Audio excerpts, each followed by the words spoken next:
Cinema industry ఇక్కడ ఎవరి రాత ఎప్పుడు ఎలా మారుతుందో ఎవ్వరూ ఊహించలేరు. కోట్లు ఖర్చు పెట్టి పెద్ద పెద్ద బ్యాక్గ్రౌండ్స్ తో ఎంట్రీ ఇచ్చినా సక్సెస్ అవ్వలేని వాళ్ళు ఇక్కడ ఎంతో మంది ఉన్నారు. సినిమా హీరో అనగానే మనకు కొన్ని లెక్కలు ఉంటాయి.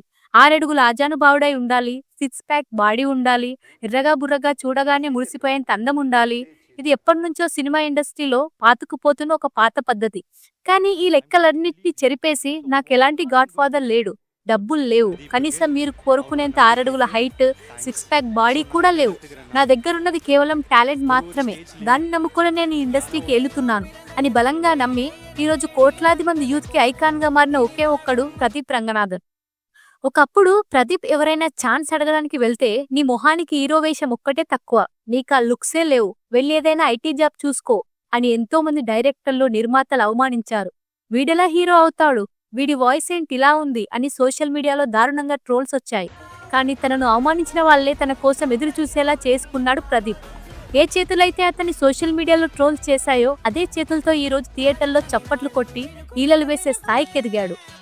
తన దగ్గర డబ్బులు లేనప్పుడు స్నేహితుల దగ్గర కెమెరాలు అడుక్కొని, బట్టలు అద్దెకు తెచ్చుకొని యూట్యూబ్లో చిన్న చిన్న షార్ట్ ఫిలిమ్స్ తీసుకునే స్థాయి నుండి ఈ రోజు ఏకంగా 100 కోట్ల క్లబ్లో చేరిన స్టార్ డైరెక్టర్ కమ్ హీరోగా ఎదిగాడు.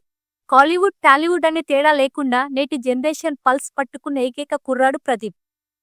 కేవలం 3 సినిమాలు, అవును మీరు విన్నది అక్షరాల నిజం. కేవలం తన 3 సినిమాలతోనే బాక్సాఫీస్ లెక్కలు మార్చేసి బడా స్టార్ హీరోలకు సైతం సవాల్ విసురుతున్నాడు ప్రదీప్ రంగనాథన్.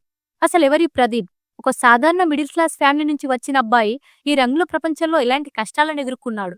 తను తీసిన షార్ట్ ఫిలిమ్స్ తన జీవితాన్ని ఎలా మార్చాయి? కోమలి సినిమాతో డైరెక్టర్గా ఫస్ట్ ఛాన్స్ ఎలా వచ్చింది? లవ్ టుడే లాంటి బ్లాక్ బస్టర్ ఎలా పుట్టింది? వీటితో పాటు ప్రదీప్ సంపాదనెంత, అతని ఆస్తులేంటి, మరియు ప్రేక్షకులను అమితంగా థియేటర్లో అలరిస్తున్న latest movie Love Insurance Company complete details అన్ని ఈ వీడియోలో క్లియర్గా తెలుసుకుందాం. కష్టపడే ప్రతి ఒక్కరికి, కలలు కనే ప్రతి సామాన్యుడికి ఈ జర్నీ ఖచ్చితంగా ఒక కొత్త స్ఫూర్తిని నింపుతుంది. మరి ఇంకెందుకు ఆలస్యం, వీడియోలోకి వెళ్ళిపోదాం. Welcome to interesting facts Telugu. Pradeep Ranganathan July 25, 1993న తమిళనాడులోని చెన్నైలో జన్మించారు. అతని తండ్రి పేరు రంగనాథన్, తల్లి పేరు కాంచన. ప్రదీప్ది ఒక సాధారణ మధ్యతరగతి కుటుంబం. చెన్నైలోని స్థానిక డిఏడి స్కూల్లో తన పాఠశాల విద్యను పూర్తి చేశాడు. చిన్నప్పటి నుండే ప్రదీప్కి సినిమాలు, స్నేహితులతో కలిసి అల్లరి చేయడం అంటే చాలా ఇష్టం. స్కూల్ పూర్తయ్యాక ఇంజనీరింగ్ చదవాలనే ఉద్దేశంతో ప్రదీప్ ప్రసిద్ధ ఎస్ఎస్ఎన్ కాలేజ్ ఆఫ్ ఇంజనీరింగ్లో ఐటీలో చేరాడు. నిజానికి అతనికి కెరీర్ టర్నింగ్ పాయింట్ ఈ కాలేజీలోనే మొదలైంది. తోటి స్నేహితులతో కలిసి కాలేజీలో జరిగే సరదా సంఘటనలను వీడియోలుగా తీయడం మొదలుపెట్టాడు. ఈ వీడియోల ద్వారానే అతనికి డైరెక్షన్ మీద ఆసక్తి కలిగింది. కాలేజ్ డేస్ లోనే ప్రదీప్ తన స్నేహితులతో కలిసి యూట్యూబ్, ఫేస్బుక్ల కోసం వీడియోలు చేసేవాడు. Clutch release problem, Diwali ultra series లాంటి ఫన్నీ వీడియోలతో ఫేమస్ అయ్యాడు. కానీ సినిమాల్లోకి వెళ్లాలన్నదే అతని లక్ష్యం. దానికి షార్ట్ ఫిలిమ్స్ మాత్రమే మార్గమని నమ్మాడు. ఆ సమయంలో WhatsApp Kadhal, College Diaries, App Lock లాంటి అద్భుతమైన షార్ట్ ఫిలిమ్స్ తీశాడు. వీటికి డైరెక్షన్, స్టోరీ, యాక్టింగ్, ఎడిటింగ్ అన్ని ప్రదీప్ మాత్రమే చూసుకునేవాడు. నువ్వు హీరో మెటీరియల్ కాదు, నీ లుక్స్ కి హీరో ఏంటి అని చాలా మంది హేళన చేశారు. ఏ నిర్మాణ సంస్థ అతనికి అవకాశాలు ఇవ్వలేదు. అయినా సరే ప్రదీప్ నిరాశపడలేదు. తను తీసిన వాట్సాప్ కాదల్ షార్ట్ ఫిలిం కు యూట్యూబ్ లో మిలియన్ల కొద్ది వ్యూస్ రావడంతో ఇండస్ట్రీలో కొంతమంది దృష్టి ప్రదీప్ పై పడింది. 2019 ప్రదీప్ జీవితాన్ని మార్చేసిన సంవత్సరం. తన షార్ట్ ఫిలిమ్స్ చూసి ముచ్చటపడిన వెల్స్ ఇంటర్నేషనల్ వారు హీరో జయం రవితో ఒక సినిమా చేసే అవకాశం ఇచ్చారు. ఆ సినిమానే కోమలి. 16 ఏళ్ల పాటు కోమాలో ఉన్న ఒక వ్యక్తి సడన్ గా 2016కి వస్తే ఈ కొత్త టెక్నాలజీ ప్రపంచాన్ని చూసి ఎలా ఫీల్ అవుతాడనేదే స్టోరీ. డైరెక్టర్ గా ఇది ప్రదీప్ కి మొదటి సినిమా. జయం రవి, కాజల్ అగర్వాల్ లాంటి స్టార్స్ ని పెట్టి అద్భుతంగా తెరకెక్కించాడు. ట్రైలర్ లో రజనీకాంత్ రాజకీయ ప్రవేశంపై వేసిన సెటైర్ కాస్త వివాదం అవ్వడంతో దాన్ని తర్వాత తొలగించి క్షమాపణలు కూడా చెప్పాడు ప్రదీప్. ఫైనల్ గా సినిమా రిలీజ్ అయి 50 కోట్లకు పైగా వసూలు రాబట్టి బ్లాక్ బస్టర్ హిట్ గా నిలిచింది. ఈ సినిమాకి గాను ప్రదీప్ కు బెస్ట్ డెబ్యూ డైరెక్టర్ గా సైమా అవార్డు కూడా వరించింది. కోమలి హిట్ తర్వాత 3 ఏళ్లు గ్యాప్ తీసుకున్నాడు ప్రదీప్. తను గతంలో తీసిన app lock short film concept ని డెవలప్ చేసి లవ్ టుడే కథను సిద్ధం చేశాడు. ఇందులో హీరోగా వేరే వాళ్ళని కాకుండా తానే నటించాలని రిస్క్ తీసుకున్నాడు. 2022లో వచ్చిన లవ్ టుడే సృష్టించిన సెన్సేషన్ అంతా ఇంతా కాదు. ఇవానా హీరోగా నటించగా సత్యరాజ్, రాధిక కీలక పాత్రలు పోషించారు.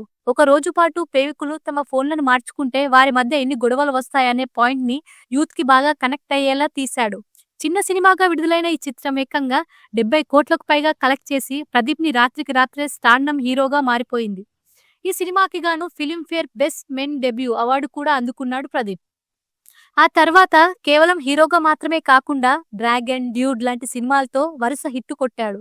అశ్వంత్ ముత్తు దర్శకత్వంలో అనుపమ పరమేశ్వరన్‌తో కలిసి చేసిన డ్రాగన్ సినిమా మొదటి 4 రోజుల్లోనే 35 కోట్లు వసూలు చేసి ప్రదీప్ మార్కెట్‌ని అమాంతం పెంచేసింది. అలాగే డ్యూడ్ సినిమాలో సింగారి అనే పాటకు మొదటిసారిగా సింగర్‌గా కూడా తన టాలెంట్‌ని నిరూపించుకున్నాడు. ఇక ప్రదీప్ రంగనాథన్ కెరీర్‌లోనే అతిపెద్ద ప్రాజెక్ట్‌గా భారీ అంచనాల నడుమ ఏప్రిల్ 10, 2020 విడుదలైన latest cinema love Insurance company.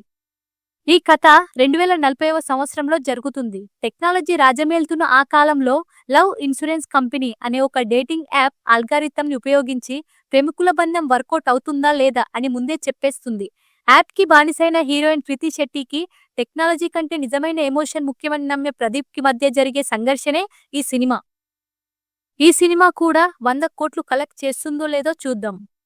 Career మొదట్లో చేతిలో డబ్బులు లేక తనే అన్ని చూసుకుంటూ షార్ట్ ఫిల్మ్స్ తీసుకున్న ప్రదీప్ ఇప్పుడు కోట్ల రూపాయల రెమ్యునరేషన్ తీసుకునే స్థాయికి ఎదిగాడు. రిపోర్ట్స్ ప్రకారం ప్రదీప్ రంగనాథన్ నికర ఆస్తుల విలువ దాదాపు 60 కోట్ల నుంచి 70 కోట్ల వరకు ఉంటుందని అంచనా. చెన్నైలో సొంత ఇల్లు, ఖరీదైన కార్లు అతని ఆస్తుల జాబితాలో ఉన్నాయి. కానీ ఇవన్నీ అతనికి రాత్రికి రాత్రే రాలేదు. ఎన్నో నిద్రలేని రాత్రులు, కష్టాల తరువాతే ఈ విజయం సాధించాడు. చూసారుగా ఫ్రెండ్స్, ఇది ఒక సామాన్యుడి అసామాన్య ప్రయాణం. ప్రదీప్ రంగనాథన్ స్టోరీ కేవలం ఒక సినిమా హీరో బయోగ్రఫీ మాత్రమే కాదు, కన్న కలల కోసం ఎలా పోరాడాడో నేర్పించే ఒక పాఠం. ఎవరో వచ్చి తనకు అవకాశం ఇస్తారని అతను ఎదురుచూడలేదు. తనకంటూ ఒక అవకాశాన్ని తానే సృష్టించుకున్నాడు. నీకు ఆ టాలెంట్ లేదు, నీ లుక్స్ బాగోలేవు అని ఈ ప్రపంచం వేలెత్తి చూపినప్పుడు అతను కుంగిపోలేదు. తన షార్ట్ ఫిలిమ్స్తోనే వాళ్ళందరికీ సమాధానం చెప్పాడు. తనని అవమానించిన వాళ్ళే ఈ రోజు తన సినిమా కోసం థియేటర్ల ముందు క్యూలో నిలబడేలా చేసుకున్నాడు. ఒక చిన్న యూట్యూబ్ ఛానల్లో వీడియోలు అప్లోడ్ చేసుకునే స్థాయి నుండి నేడు కోలీవుడ్, టాలీవుడ్ బాక్సాఫీస్ని షేక్ చేస్తున్న 100 కోట్ల హీరోగా ఎదిగాడు. నిన్నటి కోమలి, మొన్నటి లవ్ టుడే, ఇప్పుడు లవ్ ఇన్సూరెన్స్ కంపెనీ. ఇలా ప్రతి సినిమాతోనూ తన మార్కెట్ని, తన రేంజ్ని పెంచుకుంటూ వెళ్తున్నాడు. ప్రదీప్ సక్సెస్ మనకు చెప్పేదొకటే, నీ మీద నీకు నమ్మకముండి దానికి దగ్గ కష్టపడితే ఈ ప్రపంచం మొత్తం నీకు ఎదురు నిలిచినా అంతిమ విజయం నీదే అవుతుంది. ఇది ప్రదీప్ రంగనాథన్ ఇన్స్పైరింగ్ బయోగ్రఫీ. ఈ వీడియో మీకు కొద్దిగానైనా స్ఫూర్తిని ఇచ్చిందని ఆశిస్తున్నాం. ప్రదీప్ నటించిన లేదా డైరెక్ట్ చేసిన సినిమాల్లో మీకు అత్యంత ఇష్టమైన సినిమా ఏంటో, అలాగే లవ్ ఇన్సూరెన్స్ కంపెనీలో అతని యాక్టింగ్ మీకు ఎలా అనిపించిందో కింద కమెంట్లో మాతో పంచుకోండి. ఫ్రెండ్స్, ఈ వీడియో వెనుక మా టీం ఎంతో రీసెర్చ్ మరియు కష్టం ఉంది. కాబట్టి ఈ వీడియోకు ఒక లైక్ వేసుకోండి. ఈ ఇన్స్పైరింగ్ స్టోరీని మీ ఫ్రెండ్స్ అందరికీ షేర్ చేయండి. ఇలాంటి మరెన్నో అద్భుతమైన బయోగ్రఫీస్ కోసం మా ఛానల్ని సబ్స్క్రైబ్ చేసుకోండి. మరో ఇంట్రెస్టింగ్ వీడియోలో కలుద్దాం. అంతవరకు సెలవు. జై హింద్.